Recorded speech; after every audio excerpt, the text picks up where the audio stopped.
Good morning. Today also we will talk about crystal defects in metals. Last couple of classes we introduced the concept of point defect like vacancy, interstitial atom, substitutional atom. We also looked at the effect of temperature on concentration of vacancy.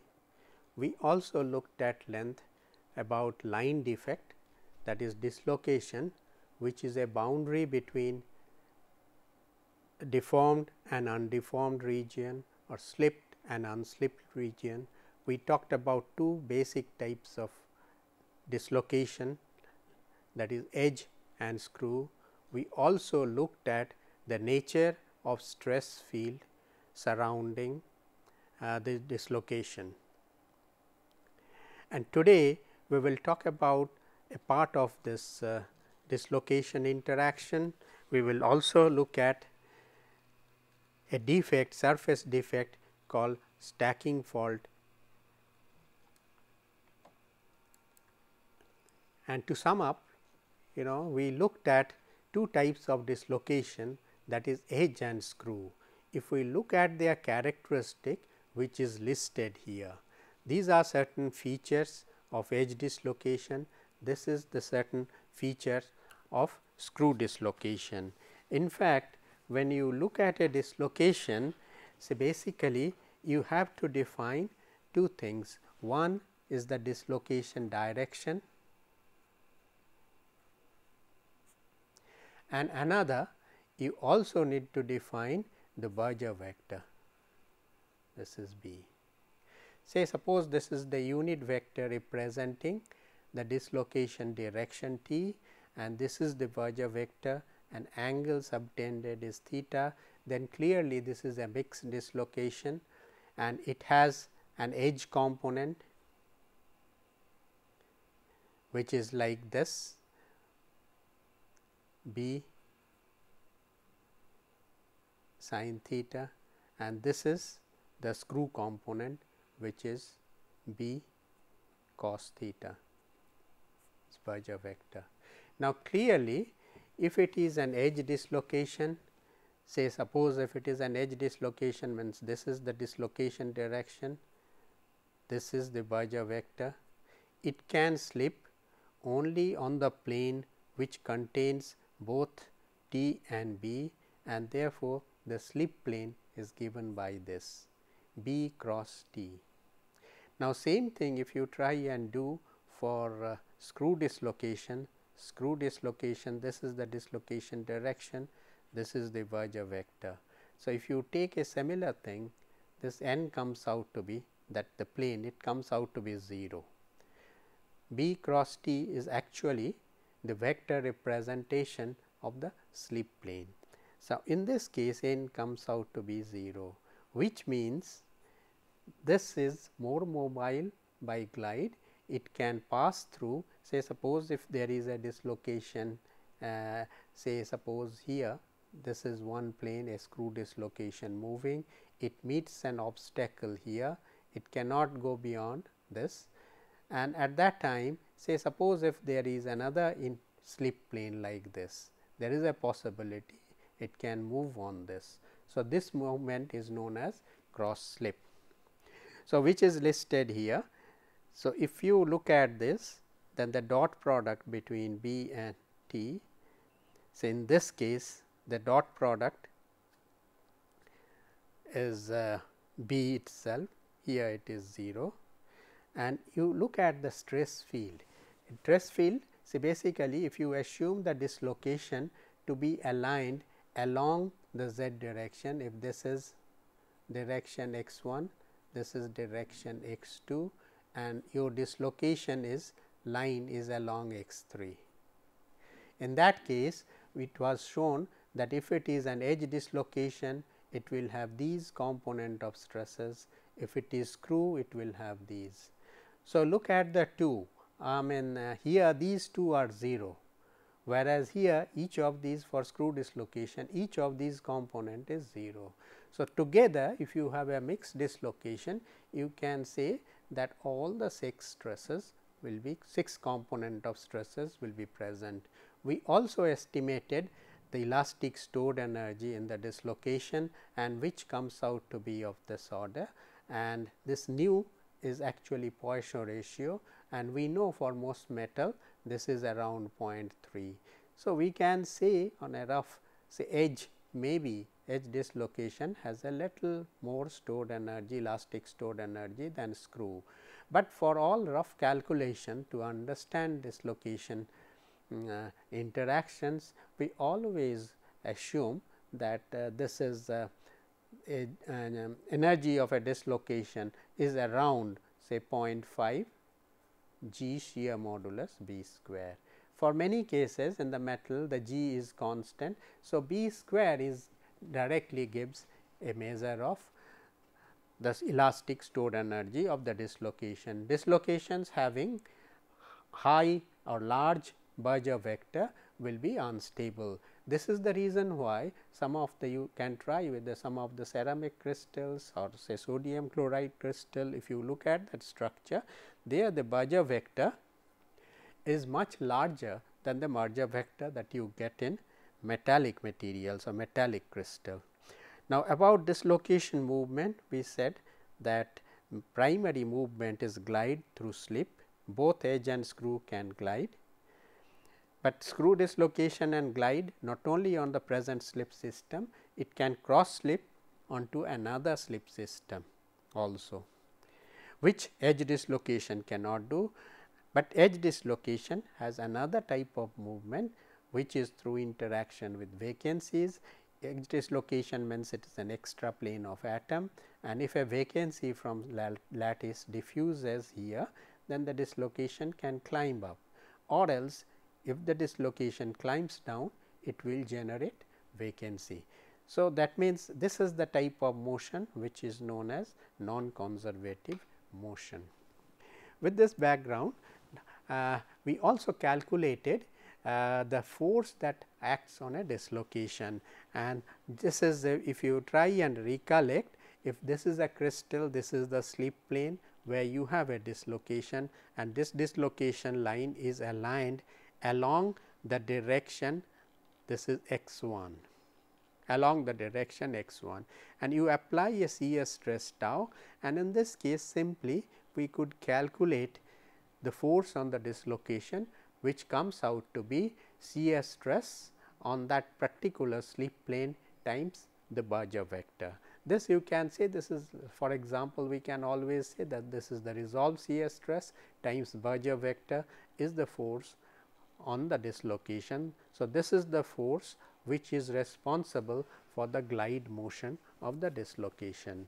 But in a more general case, often it is not the state of stress or the elastic stress field can be much more complex. In that case, in a more general case, how do we find out, which is shown over here. In a more general case, if you have all components of the stress field to be present, so that means there are all 6 components of the stress field. The stress matrix is actually symmetric, we know. There are 6 component of stresses, and which is represented as a 3 by 3 matrix, that is sigma.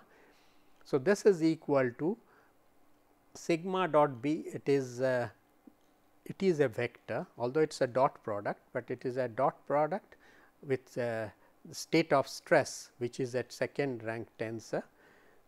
And so, therefore, this is also a vector, and if you take a cross product with the dislocation direction. So, this is the force acting on the dislocation. Now, in this particular case, what is tau? Tau is the shear stress acting on the plane which is intersecting the x3 axis. So, that means we can, it is acting along the direction x2, this distance is x2.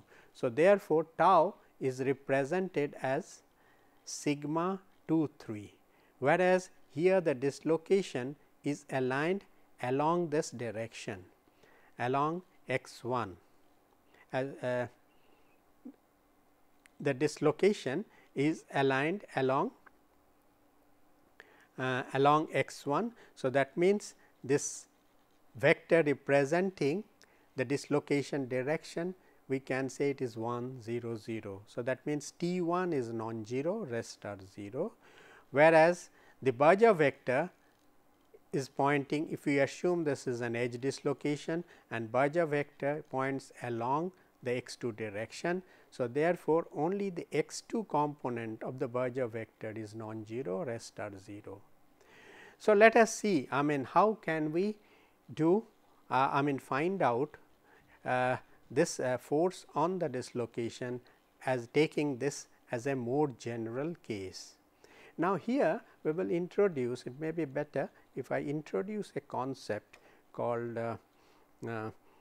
this is repeated subscript as or Einstein or the Cartesian tensor using the Einstein convention of a summation, and which is shown over here.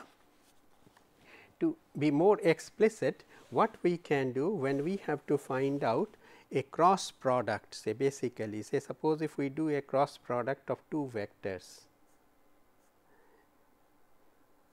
B cross T.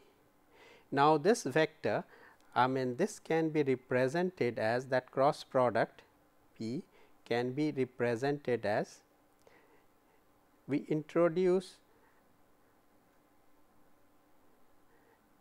another tensor epsilon I j k and we multiply this by j and t suffix is k. Now, here what it means, if there is a repeated suffix, it means summation over j and the j changes from 1 to 3 in a Cartesian system. Similarly, there is a summation over k as well. So, k also changes from 1 to 3 and this tensor epsilon I j k. So, this is a tensor of third rank and I j k can have values 1, 2 and 3, and this is equal to 0 if any two of this suffix they are equal. Any two, if they are equal, then this is 0, and if this is in this sequence 1, 2, 3 or epsilon 2, 3, 1 in this sequence, then it is plus 1. If it is in the reverse sequence, say suppose you imagine, so this is 1, 2, this is 3. If it is 1, 2, 3, 3, 1, 2, 3, 2, 3, 1, 3, 1, 2, if it goes in this sequence, then it is plus 1. So, that means, if it goes in this sequence, then this this tensor, this its magnitude is plus 1. If it goes in the reverse direction, that means 1, 3, 2, epsilon 1, 3, 2, then this is equal to minus 1. Now, with this, if we apply that here, and then we in that case this product sigma dot B cross T, this will be represented as F I, this is the ith component of the force. It can have 3 component along 3 direction, x 1 axis, x 2 and x 3. So, I represents that component, and this is equal to epsilon I j k, this is a tensor of a third rank, then sigma j l. So, sigma j, so there is a summation over j here, and then sigma j l dot b. So, here you have b, we use suffix l. So, that means, this sigma j l b l, where the suffix l is repeated, l can have value from 1 to 3. So, that means, this represents this dot product sigma dot b, and then you have T k. Now, here look at you know, with this convention how simply the calculation can be done. Now, in this case only the B 2 component is non-zero, B 2 which is equal to B. So, we write here, so L can be have value only 2. Similarly, the suffix for T can be only 1, because the T 2 and T 3 both are 0. So, most of these they are fixed, this is 1, this is 2. So, therefore, if this is 2, this component L is 2, we write 2 here. In that case, we know if this is a dislocation, if it is 2, then let us see that what can be the value of J. Now, J here, this sigma, you see only 2 3 is existing. Now, if 2 3 is there, sigma 3 2 is also there. So, what we can do, because sigma 2 3 is equal to sigma 3 2. So, that means stress tensor is symmetric. So, this expression, this is 3 2. So, then only unknown here suffix is I. Now, what can be the value of I? Only number which is left is 2. So, 2 3 1 is equal to plus 1. So, therefore, here you can see straight away this will be sigma 3 2 B. So, sigma 3 2 is tau. So, you get exactly this expression. Now, why we did it at length? Because we have to look at interaction between two dislocations. Say if we want to find out each how well a dislocation will interact in presence of another dislocation. Now, in this case what we have to find out, look at the stress field of one dislocation and how it is going to react with the stress field of the other. So, which is shown over here. Say suppose we consider two parallel screw dislocation with a parallel Berger vector. So, here this dislocation lies along the axis x 3 here, and we say that on this another dislocation is here which is also lying along x 3. Now, this interaction, nature of this interaction will obviously depend way these dislocations are arranged, and therefore, this we take a very simple example here, and we know the stress field of this dislocation. We know that this is the stress field, these are the 0, these stress components they are 0, only non-zero stress component are this, and since stress tensor is symmetric, this is equal to this is equal to that. And here this Berger vector is represented, is also lying along the direction x 3. Now, let us say the Berger vector of this is 0 0 b. So, this is along x 3 direction, and this dislocation direction is also parallel to x 3. So, this is also 0 0 1. So, therefore, you substitute back into this expression, then you get this is B 3 T 3, only these are the two non-zero. So, obviously, there are not many choice. So, you have two components F 1 and F 2, and we have taken this Berger vector, say suppose one is B, another is B prime. So, let us say that this is B prime, or vice versa. So, in that case you can substitute, go back and look at the stress field expression, and if you substitute you get an expression like this. What does it say? So, what it says that F 1 is positive if B 1 and B 2 they are both positive, the similar dislocation, then F 1 is positive, that means force along this direction is positive. Similarly, force along F 2 here along this also is positive. So, that means the force is acting along this direction and along this direction, which means you can convert it into cylindrical coordinate also, which can be done very easily. Say if you take that, okay, if we say that my this distance is r, this angle is theta, then you just substitute x 1 equal to r cos theta, then x 2 equal to r sin theta. If you substitute that, in that case you will find that the force along this direction, force along that radial direction, this is the only existing force, this will be G B B prime over twice pi over r. So, this expression is so simple, and what it shows that if the dislocations are alike, both have similar character, they will repel each other.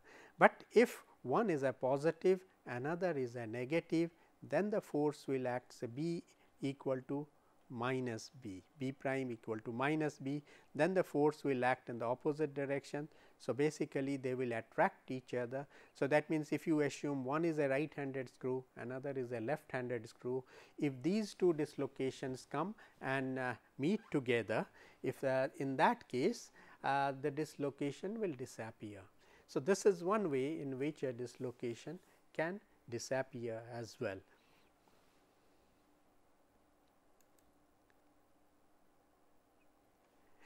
So, this is what we talked about. If we have two parallel dislocations which are alike, in that case they will repel, and this is a case where these dislocations, one is a right handed screw, another is a left handed screw, then there will be a force of attraction and they can come together and annihilate one another. Now, similar calculation in case of a edge dislocation will be also can be done in the exactly the same way, following the tensor Cartesian tensor convention I just introduced, and it is very easy to understand nature of this interaction, and which is shown here in this slide. And here also the nature of this interaction will depend on whether they are parallel to each other, whether the Berger vectors they are also parallel. So, that means this is a case where parallel edge dislocation with parallel Berger vector. You can do in exactly the same way if they are parallel dislocation, but Berger vector is at right angles. These are some of these exercise which you can try yourself, and with the way it is introduced, it should not be difficult for you to arrive at this and understand such interaction.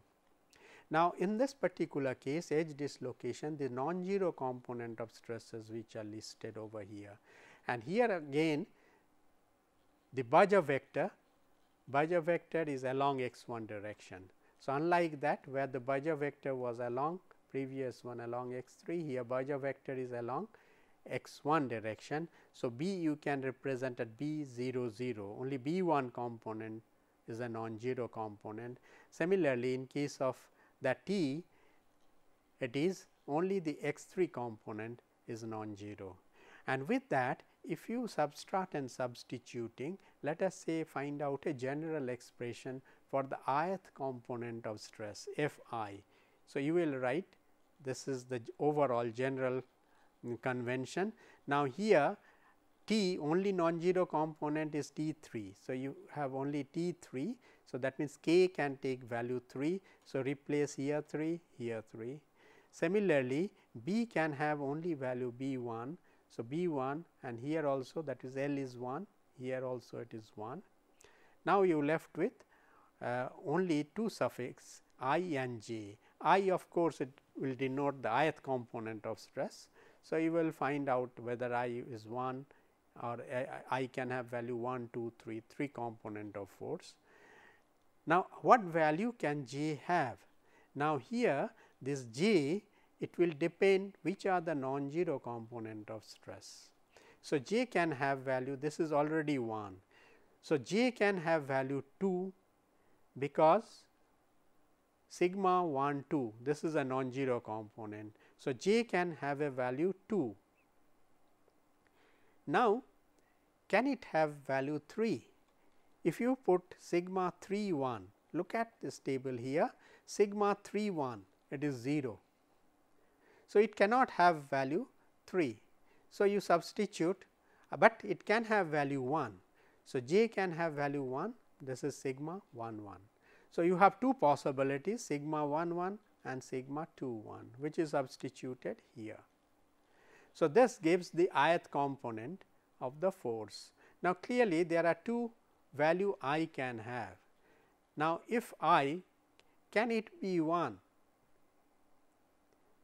Now, it cannot be 1, because I, if we say that if it is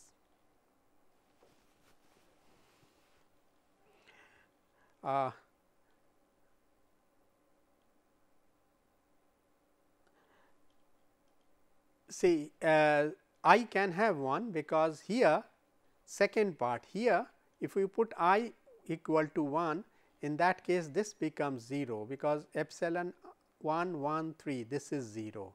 So, this part becomes 0, but here epsilon I 1 2 3 this is equal to 1.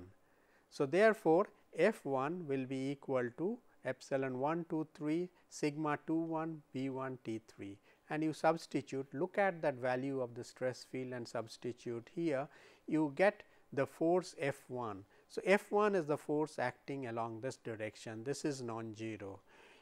Now, similarly, can F this I be 2? Now, here if you substitute I equal to 2, look at here, if you put I equal to 2, in that case this coefficient epsilon 2 2 3 this is 0. So, this vanishes, but here 2 1 3 remains. So, now 2 1 3, look at here. So, if you look at the sequence, it is just the reverse sequence. So, we talked about this 1 2 3, we said that epsilon I j k is positive plus 1 if this suffix I j k are in the clockwise sequence 1 2 3. Now, if it is 2 1 3, then in that case that means 2 1 3, in that case this is minus 1. So, if you substitute here 2 1 3 minus 1, then you get this expressions. So, there are, so now only two component of force will be acting here. One is along this direction, which will help it to glide along this, whereas there is a force along this direction, which this is not a slip plane, this is the plane on which it can climb. So, basically, so this will be ineffectual, I mean this cannot contribute to the glide movement of the dislocation, but it can certainly help in climb motion.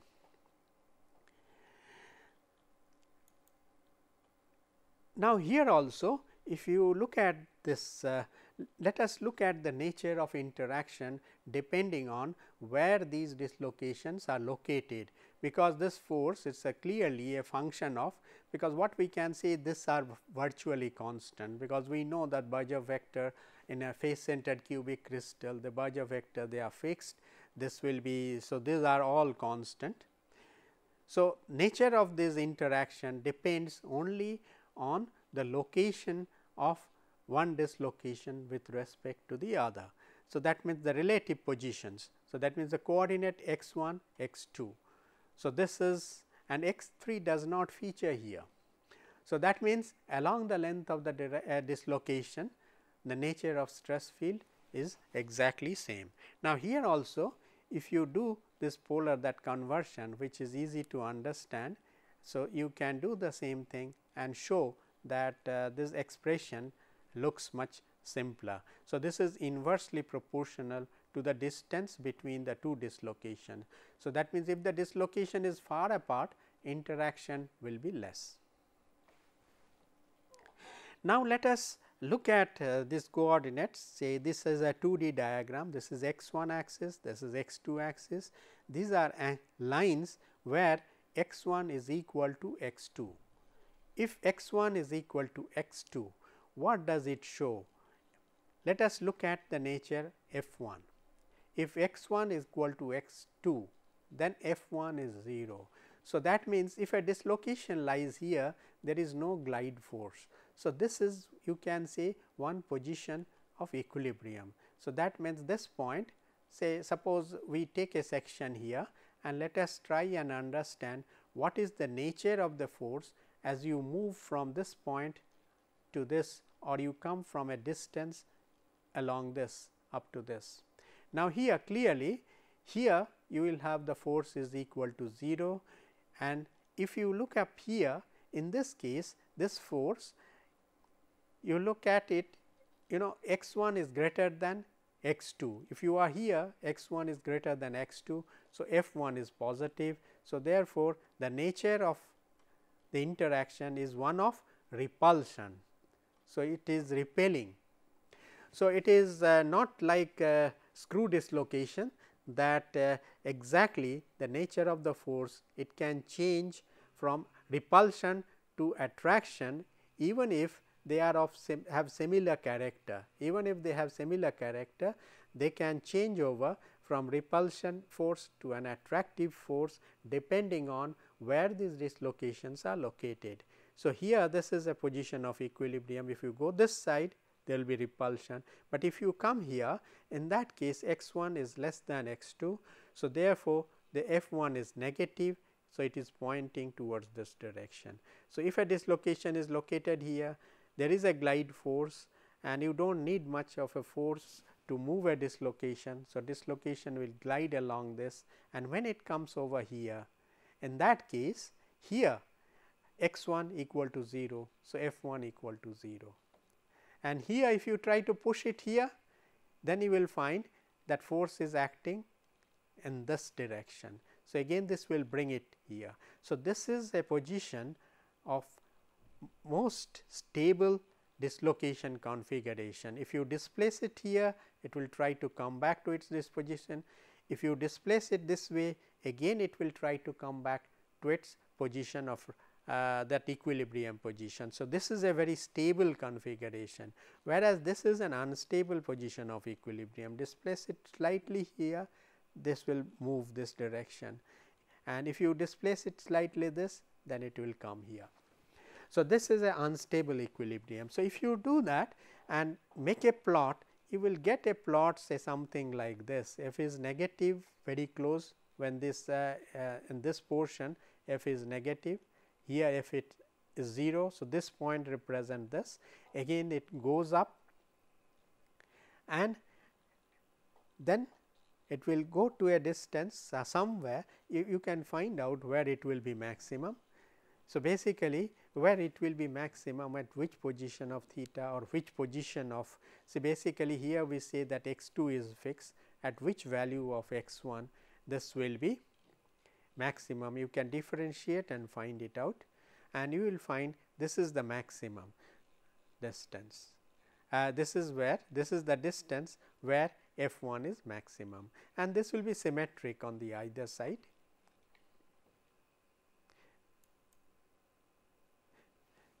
Now, so we have understood so far that since dislocations, they have their own stress field. So, if one dislocation comes close to another, in that case the elastic stress field, they will interact with each other.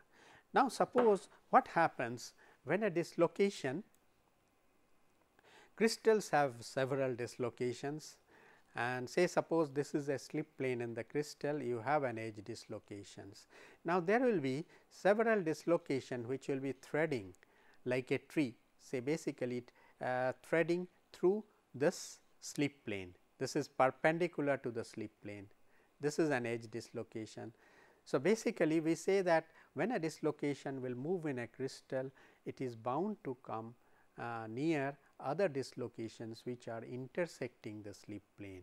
So, what happens when such a dislocation, you apply a stress field here. So, there will be stress force here on the on these dislocations. When it is moving on this plane, this will try and move on this plane. So, when they interact, what happens, which is shown here. When it comes this side, this will, its Berger vector is like this. So, what will it do? It will create a step over here. So, look at, this is the step over here. So, here also similarly this dislocation will also develop a step like this. Now, look at what is the Baja vector. In this particular case, the Baja vector is pointing along this directions, and what is the dislocation direction? Dislocation direction is like this in this part. So, this portion of the dislocation, it has a this portion of the dislocation has an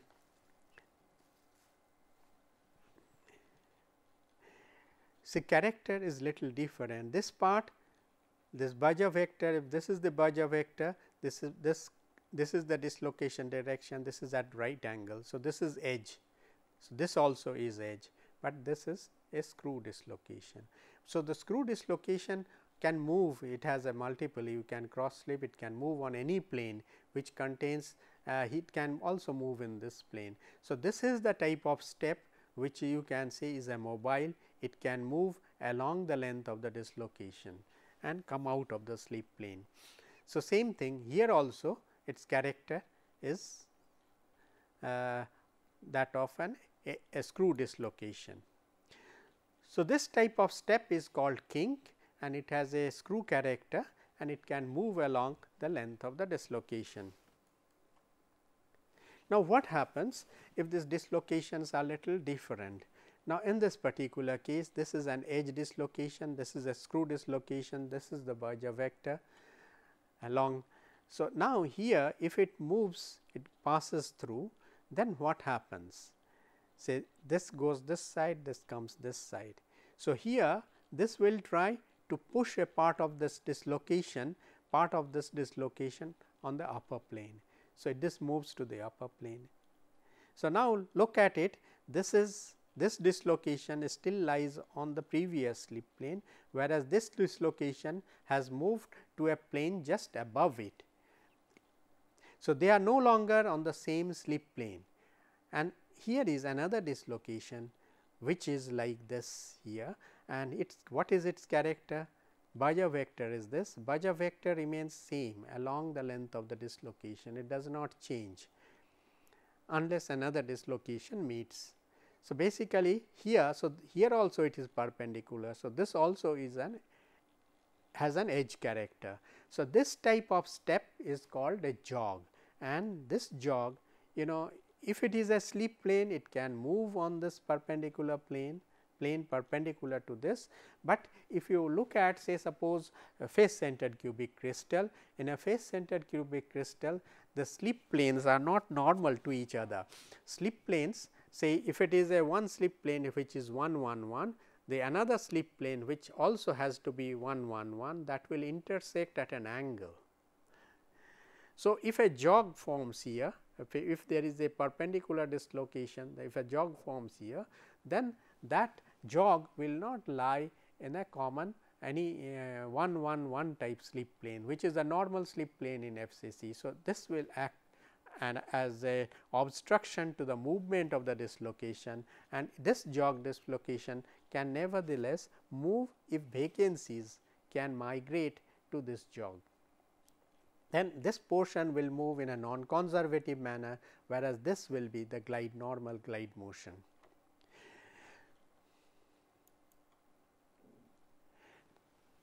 There are several interesting dislocation interaction that can take place. If we consider, say, let us say, if we consider face centered cubic crystal, say a dislocation moving in one slip plane, if it comes and meets another dislocation along a line where the slip planes meet, which is shown over here. This is a plane 1 1 1. Here is a dislocation, although I have represented it by an edge, it is not necessarily an edge dislocation. We can consider, say, suppose this is a mixed dislocation. So, although I mean just to represent it, it has been done like this, and if it is moving along this, it comes here. Another dislocation whose Baja vector is this is also moving along this, and when they meet together, what happens? So, what we can write? So, that means two dislocations, say if B 1 and B 2 they meet. So, they will vectorially add up and produce another dislocation with a Berger vector B 3, and this will be energetically favorable if we check B 1 square plus B 2 square, which represents the energy of the reacting dislocations, the two dislocation. If this is greater than B 3, the product dislocation, then this is energetically favorable, this reaction will take place. And when this dislocation reaction takes place, this dislocation will lie along the line of intersection. That means, suppose say this is plane, suppose this is the plane 1 1 1, and this is the plane, another plane, say the bottom one, this is the plane, let us say another 1 1 1 plane, say let us say 1 bar 1 bar 1, another plane, and they meet along this line B D. So, a dislocation which is here moving along this, and a dislocation which is moving in the bottom plane B C D, and they together they meet here. So, then the two, when they react, the dislocation line will lie along B D. So, which is shown here, this is dislocation which is lying along this direction, which is perpendicular to this plane, say suppose it need not be perpendicular, this is a tetrahedron. So, this is the direction, that is line of intersection of two 1 1 1 plane, it is lying along this. So, this will have a Berger vector which you can calculate, and then if they are not along this, so that means if it is a mixed dislocation or an edge, then it will have a specific slip plane which can be calculated. And if you find that this slip plane is not the normal slip plane, say suppose if it comes out, the plane on which this dislocation line and the Berger vector lie, this is lie on this particular plane, which is not a slip plane, then we say that this is a dislocation lock. And this type of dislocation lock, two perfect dislocation moving on two intersecting 1 1 1 plane, if they interact, they develop a dislocation lock which is immobile, and this will not allow. So, this will have a stress field surrounding it. So, once this lock is formed, this will not allow the other dislocation to pass through this, this will have a stress field, this will repel, they will stop here. The other dislocations will not be free to move. So, this is the way a crystal hardens during the plastic deformation, and which is shown over here. So, these are the two planes, this is 1 1 1, this is 1 bar 1 bar 1, and you can write down the Berger vector of this, calculate the Berger vector of this particular dislocation A by 2 1 0 1 bar, which is shown over here, and this is A by 2 0 1 1, which is shown here. If the two add up, then this is the Berger vector of the resultant dislocation. Now, here you can clearly see, if you find out the energy of this dislocation is A square over 2. This is also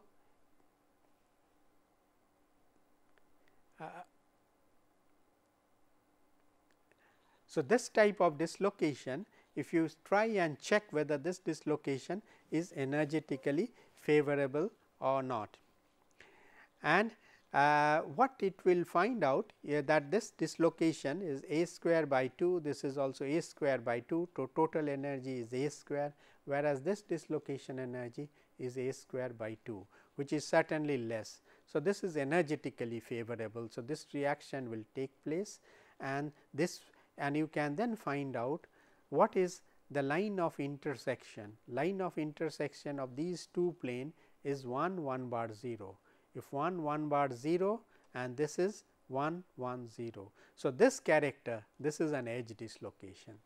The Lohmer lock which forms, this has an edge character, because this is perpendicular to this dislocation direction. Berger vector is perpendicular to the dislocation direction, and on which plane does it lie?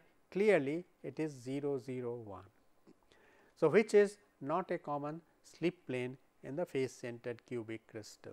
So, this acts as a dislocation lock. So, this dislocation will inhibit further movement. Once this lock is formed, this will inhibit further movement of dislocations on these planes. So, this is one mechanism of strain hardening dislocation mechanism, which explains strain hardening behavior of face centered cubic crystal.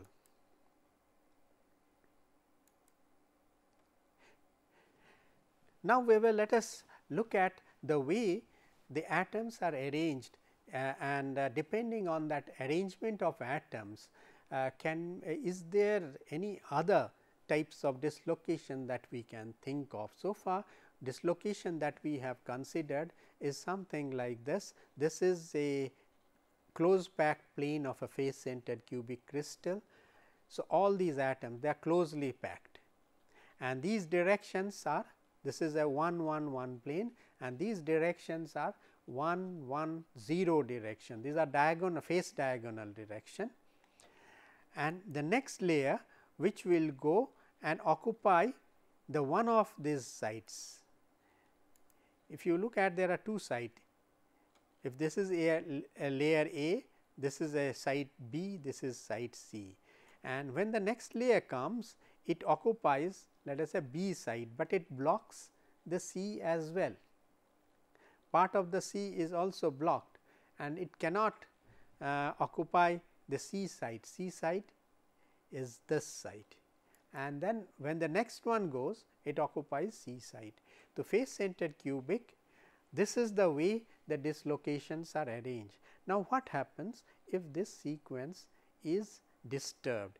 In face centered cubic crystals, these planes 1 1 1 planes are arranged in sequence A B C like that. Now, what happens if this is disturbed, which is shown over here.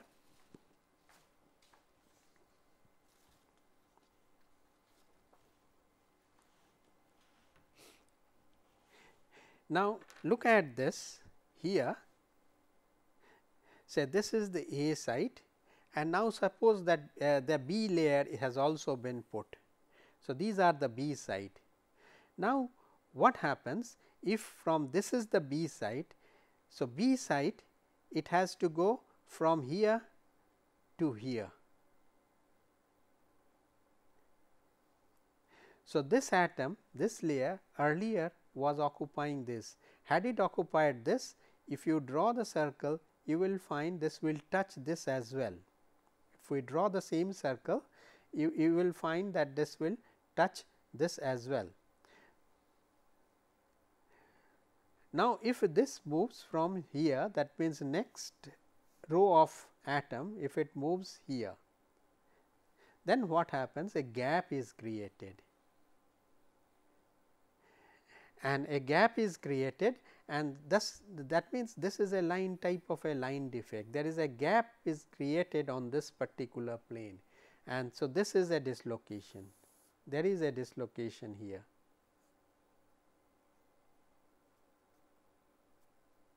A dislocation is created here, and also over A here the sequence also breaks. After A, this is the C, whereas this part after A the sequence is B. So, in this, on the two sides of this defect, the sequence, the way the 1 1 1 planes are arranged, that sequence is disturbed, which is very easy to understand. And is this energy variable? And this is to understand that, imagine, visualize like this. You have an atom here. Now, you have two sites here. If you take a hard sphere, put this atom here. Now, next layer of atom, if you put it here, the next one immediately you will not be able to put in that position. You have to see, this is a site here immediate. So, this is one side, this is another side. So, here you cannot put, if you put it, it is coming here. So, part of this site is blocked. So, similarly, here also you can't put, you will not be able to put an atom. If you put, it will come here. So, that means, let us say if this is a B site. So, now if a B site, a perfect dislocation, it has to move from this position to this. this is B site, this is the next B site. So, this is Berger vector 1 1 0. Now, that means what it has to do, this atom will move up the plane and again come down, which is little difficult energetically. Whereas, what it can do, it can pass through the valley like this and come like this, and this is what has been done in the figure which I had just shown. So, you look at this figure here, this is what has happened. This row of atom was earlier touching this, occupying B site, this has moved to C site, and it creates a dislocation, a defect over here. And in that case, so look at what is this. It will be interesting to recall what is the packing sequence in a hexagonal closed packed structure. This is called hexagonal closed packed structure. Here what you have, the C layer is not occupied, the sequence is A B A B A B, that is the way. So, here you can see through, you can see that that background color, this background color is visible here. So, that means this layer is not occupied. So, therefore, and let us see what has happened over here. If you look at this, this is the way these dislocations there, I mean these atoms are arranged in the closed packed 1 1 1 plane. This is the closed packed direction. I will leave it to you to find out the dislocation direction which is written over here, and then what is this direction? You will find out that this direction is a direction of 1 1 2 type direction. So, basically this direction is a 1 1 2 type of direction, and here what we have done is, say suppose this is the Berger vector which is A by 2 1 bar 1 0. This splits up into 2 Berger vector, say part of the crystal is this, part of the another side there is another dislocation. So, this is a perfect dislocation, which is this we call perfect dislocation, but because it does not disturb the packing sequence. Whenever this type of dislocation is there, then the packing sequence remains intact, but when you have this kind of a disturbance, this splits into 2 1 1 2 type of dislocation, and you can find out the magnitude. Magnitude will be A by root 6. And once you do this and then you find out the energy, you will find that the energy, there is a reduction in energy. So, therefore, this dislocation is energetically favorable, and using that hard ball concept also, it is apparent that this kind, when this atom moves through the valley, the movement is easier. Now, let us look at what happens. So, this is a picture. What happens? Say this is A, this is B, red is B, red is B. A part of this dislocation has taken shear layer. So, and here then here there is a gap. So, you have a dislocation here, you have a dislocation here. So, these are the partial dislocation which is shown over here. These are the two partial dislocations, and say suppose somewhere here this side that they may join together. So, this may be a perfect dislocation which is shown over here. So, this is a perfect dislocation, this part the stacking sequence is not disturbed, or whereas here the stacking sequence is disturbed. So, only in this part, the stacking sequence, there is a disturbance in the stacking sequence. Now, this type of fault where the stacking sequence is different is called stacking fault. So, this is a this has two dimension. This fault exists over a particular area. So, this has a 2D, 2 dimensional. It has 2 dimension, it has length, it has width, and this width of this you can say that these are the distance between the two partial dislocation, and this will be very easy to calculate from the dislocation interaction. In fact, we can approximate this. In this particular case, we can approximately say that the force acting between the two is equal to G, the dot product of these two Berger vector over this, and this is equal to, because it creates a new defect which is called stacking fault energy. This is as if a new surface, visualize as if a new surface is being created, and whenever a new surface is created there will be an energy associated with it, and we call this energy stacking fault energy. And it is possible to calculate the stacking fault energy. We will see later how dislocation you can see in a microscope, in a transmission electron microscope, and these partial dislocations can be seen, and if you can find out the distance between the two partial, it is possible to calculate the stacking fault, estimate stacking fault energy. To sum up, it is something like this. This is the type of sequence ABC, ABC, this is the perfect, I mean where there is no stacking fault.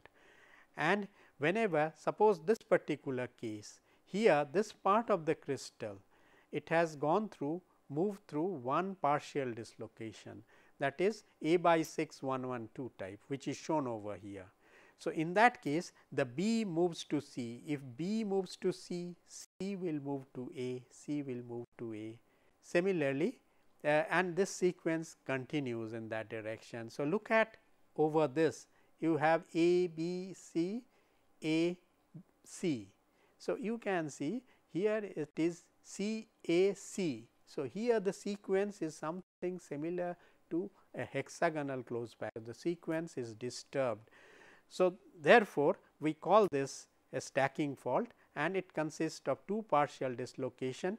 So, one is a leading dislocation, this is a trailing dislocation, and we say that this has here the stacking fault, there is a disturbance in stacking fault, and we call this as a 2D or surface defect. And next class we will build upon the importance of it is quite important to know the behavior, deformation behavior of face centered cubic crystal is strongly dependent on the type of that stacking fault it has. And say for example, the cross slip will become more difficult if the stacking fault energy is low and these partials are far apart. So, unless these partials there is a constriction, they will not be able to move, I mean cross slip. So, this adds also to the strain hardening, affects the strain hardening behavior of face centered cubic crystal. Thank you.